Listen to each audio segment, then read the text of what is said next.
আল্লাহ ছাড়া কাউকে ডরো না, সাচ্চা ইমানদার।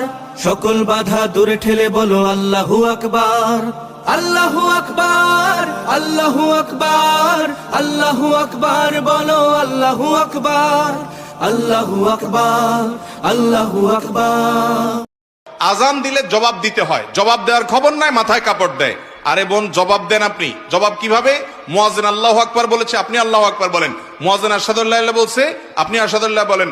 কুলু বিসলামা ইয়াকুলুল মুয়াজ্জিন, মুয়াজ্জিন যা বলছে আপনি হুবহু তা বলেন। শুধু হাইয়া আলাস সালাহ, হাইয়া আল ফালাহ যখন মুয়াজ্জিন বলে তখন লা হাওলা ওয়ালা কুওয়াতা ইল্লা বিল্লাহ বলেন। এভাবে মুয়াজ্জিনের আজানের যদি জবাব দেন, মুয়াজ্জিন যে পরিমাণ সওয়াব পায় আপনি ওই পরিমাণ সওয়াব পাবেন। আর মুয়াজ্জিন কি পরিমাণ সওয়াব পায় জানেন? হাদিসে আসছে মুয়াজ্জিনের আজান শুনে যত মানুষ নামাজ পড়ে তাদের সবার সমপরিমাণ সওয়াব মুয়াজ্জিন সাহেব পায়, আর আপনি জবাব দিয়ে ওই পরিমাণ সওয়াব পাইতে পারেন।